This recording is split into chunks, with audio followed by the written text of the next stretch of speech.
Ever since Keir Starmer has been receiving taxpayer-funded salaries and income, he's been loving his luxury life. And this channel is here to expose the Labour leader's gravy train.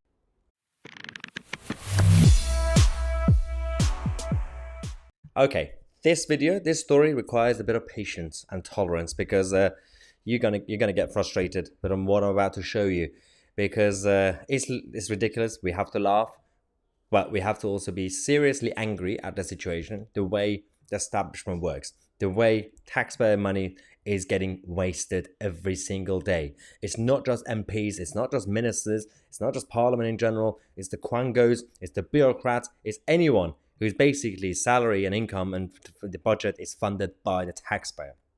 This is about this man, the man of the people, Keir Starmer, who's claiming to be on the side of ordinary people, and he wants everybody to live a humble life because he claims not to be a complete free market capitalist. So he actually is open about the fact that he wants, he wants you to be frugal, he wants you to be humble, he wants you to suffer, and he himself claims to do the same thing. He says, well, I don't live in a mansion, and I have a normal, ordinary life.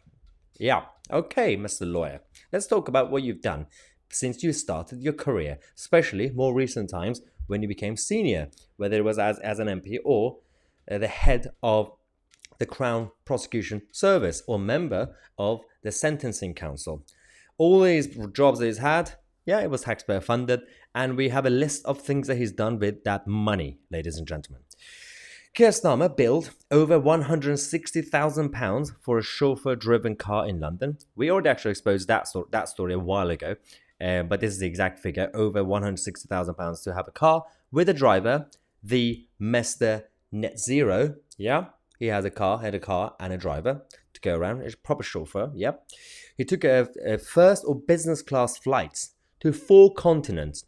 Yeah, 85-minute flight to Belfast costing £443. That was just his first as the head of CPS. That's how he started, and he got addicted to it. He loved the business class or first class. He started to go use it all the time. Taxpayer funded business and first class. Starmer spent nearly £20,000 on 4 flights to Washington, D.C., and then claimed £7.24 for a taxi in the US Capitol.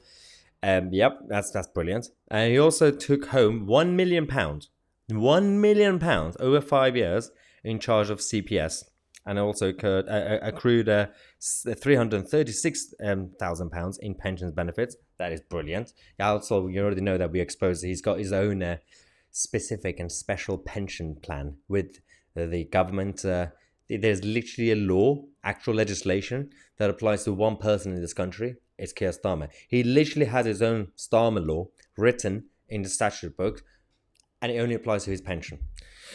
Brilliant, right? Anyway, so what more? This is the map of all the first and business class flights that he took to various countries and continents, and there you can see the air miles and the cost.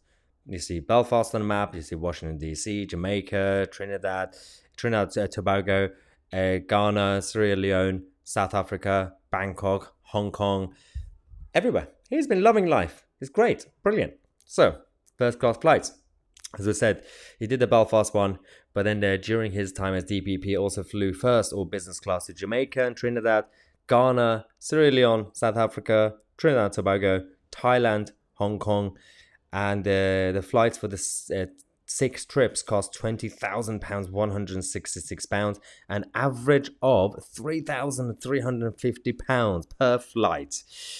That is absolutely chaotic. For his Washington, D.C. flight, that cost almost £5,000 for a 1-day visit. 1 day. He took a flight for almost £5,000. And yeah, he also obviously had everything else on top of that, which is a bit questionable. But of course, there's no accountability when it comes to, again, as I said, anything from quangos, bureaucrats, all these official bodies, because the media do not discuss it. Now, there's a day trip to Kiev in Ukraine. Interesting. Okay. Starmer also took a large number of first-class rail journeys around Britain at the public expense, including a £298 train from London to Wales. But also, apparently, he billed £1,489 for food on a one-day trip to Ukraine. That was in 2009, by the way, to attend the conference. Now, that's a bit dodgy. £1,489 for food one day in Kiev, in Ukraine, for a conference. What? On the 10th of September 2009. And then they want you to believe that they are humble public servants, civil servants. They are there to serve the public. It's important to talk about these stories. It's important to expose them. It's important for you guys, hopefully, to share and support new independent media, including this channel. I'm Mahyar, Tousi, and we are the media.